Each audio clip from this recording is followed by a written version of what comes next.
Welcome to Tuesday Truths. I'm Andrew, your host, and today we're diving into the most powerful moments from this week's conversation with this week's amazing, inspiring guest. These are clips, but they're also insights that'll change how you see your own journey. So let's get right into it.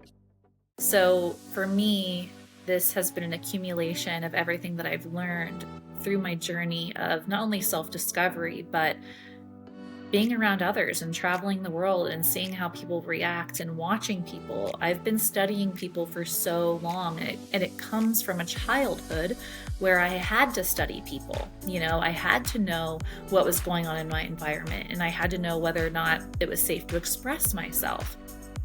And it's really been a process of learning about how to become a loving, well-rounded person who contributes to society that has allowed me the opportunity to make the impact that I'm making now. And so everything that I do surrounds play and personal development, whether that is bringing cheer and joy to workplaces through Santa-led programs. So we have a Santa-led advent calendar that we created for workplaces because if we go really deep into psychology, it all starts with the inner child wound. The reason people litter, the reason people mistreat animals or mistreat other people is because there's a part of them, again, that inner critic that doesn't feel seen, heard, or valued, and they're taking it out externally.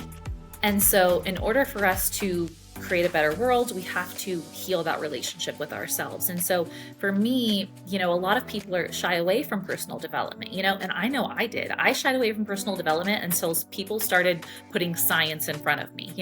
I spent all this money on manifestation courses and becoming a better version of myself and Tony Robbins programs and all these things. And none of it really, I took little bits and pieces and part of it worked, but none of it really stuck or resonated with me. Because at the end of the day, I just wanted to play. I didn't want to be taking all of this stuff so seriously. I wanted to understand it, scientifically, I wanted to understand it.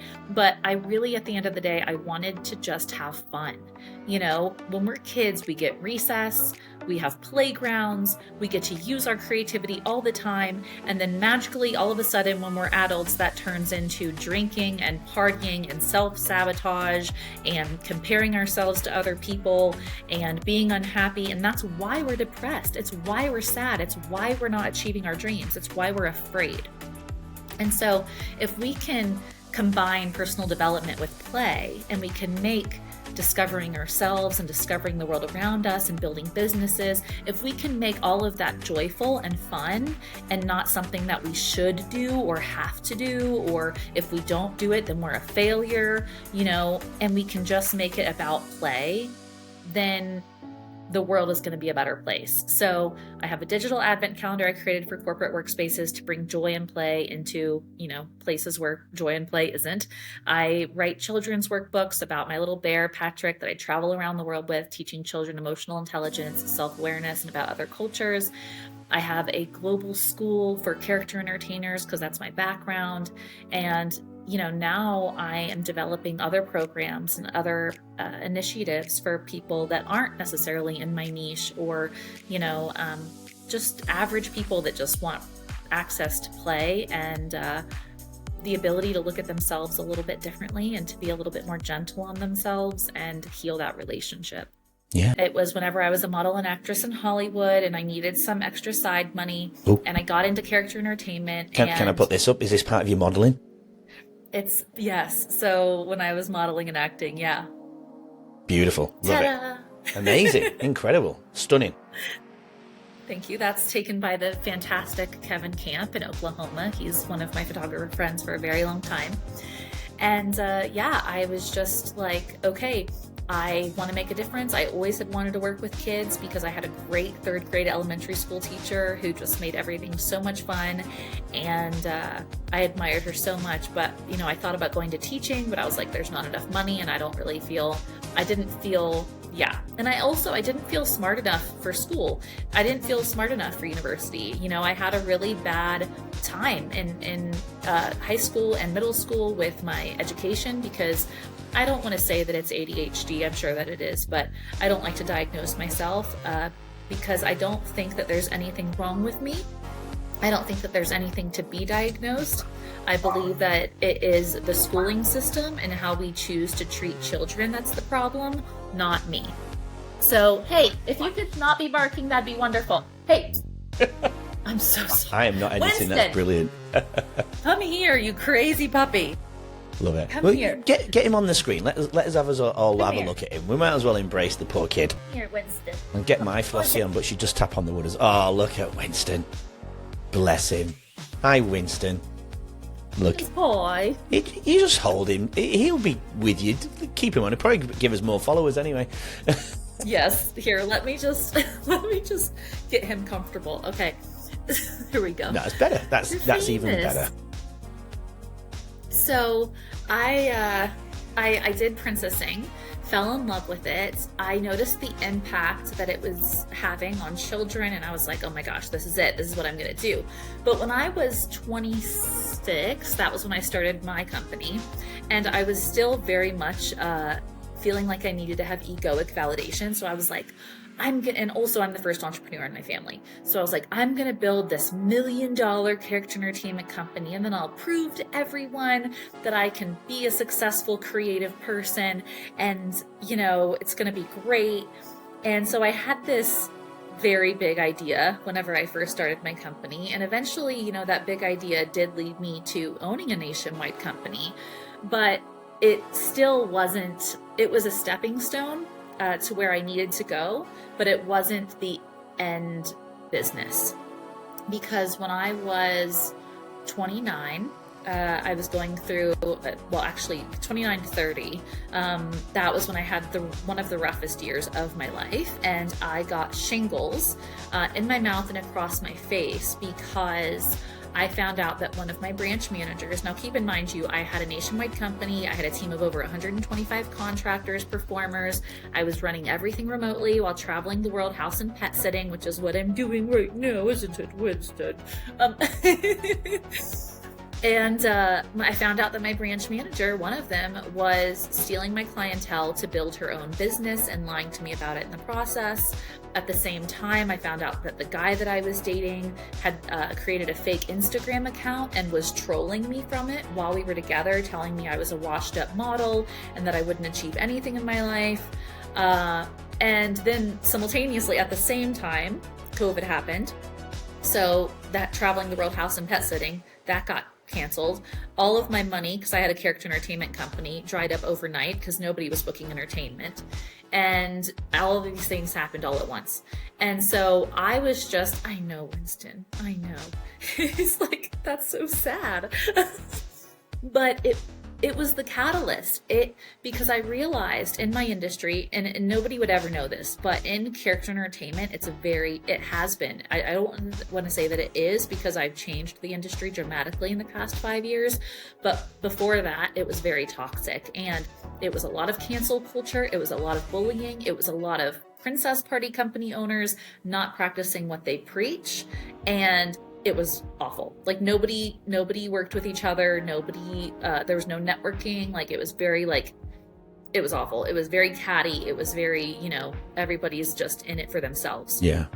Egotistical. And big time. I mean, well, you have a lot of people trying to heal their own childhood trauma through making a positive impact in other children's lives. And with that comes a lot of fear. And fear produces competition, it produces hatred, it produces this concern that there's not enough to go around, and I need to put someone else down in order to make myself better. So at the root of it, it's all fear. Again, that relationship with the inner critic and over identifying with the character that you're playing in this game of life. I was in the States at this time whenever all this went down, so I haven't spoken to him since. He did. When I said I've had exes come back into my vibration since I've been up leveling, he's not on Instagram, and whenever I see a fake account following me on Instagram, I always block it because I always assume it's like someone toxic from my past, and they don't need to be lurking in my energy. I don't care. And I'm not performing for anyone. I'm not showing anybody I'm not like performing on my Instagram for anyone. And I don't want to feel like I am, so I just block any accounts that I feel like could be an ex-boyfriend or could be an ex-person. And so he actually created like a ghost account, but with his name, because he wanted me to know it was him, and watched some of my stories like a month ago out of nowhere. It's been like 3 years. It's eerie. No, 4 years. Ugh. Yeah. And I saw it and I was like, oh shit. And I didn't respond because here's the thing. Alexis, my character, the past version of me, definitely would have replied. I would have been like, oh my God, it's been like 4 years. How are you? Yeah. Are you okay? Yeah. And I'm like, what is the point? What is the point of that? Like, I've had exes, even just 2 days ago, I had an ex-boyfriend, different one, come into play and start watching my Instagram stories and trying to like, you know, poke me and like get my attention and like see if I'll respond. And I thought to myself, my present and my future, I don't want it to look anything like my past. And so if I were to engage with that energy, that would be showing the universe or energetic frequency that I am still open to that vibration. And so I am choosing to not engage because I don't want to show any sort of energetic anything that is what I want still. So I'm even though I was tempted, I was like, no, girl. Like, you're not going to reply. You're just going to let it be. And then he went away. And the other guy, and I mean, I did block some of them, but they just went away and I don't have to deal with it, you know? And I'm not going to respond. I don't care if they send me paragraphs. I'm not going to reply because that's a part of the past. It's not what we're calling in now. Love it. And so, nope, no evil temptresses for me. Brilliant. Well, on that note, we can see that full circle, and we can see very clearly one where your purpose is, which you'll give me a one-liner in a moment, but where you tie us back to the last 4 years of why you do what you do. And I know you've had some difficult moments in this, but like you said before, you clearly had to go through all of this to get to where you are now and have that 10 mindset, that 8, 9, 10 mindset of where you're sitting. But be creatively amazing. You are super intelligent. You won't be able to do this if you weren't doing what you're doing, right? You know what I'm saying? So on that note, you clearly have clear visions going forward. And one of my 3 final questions, what are your future plans for Alexis and the businesses going forward? Honestly, to keep networking. I'm in this place where I trust my divine abilities and I trust what I've learned and who I am enough to be able to go into any business, any relationship with anyone and say, I know how I can provide value here.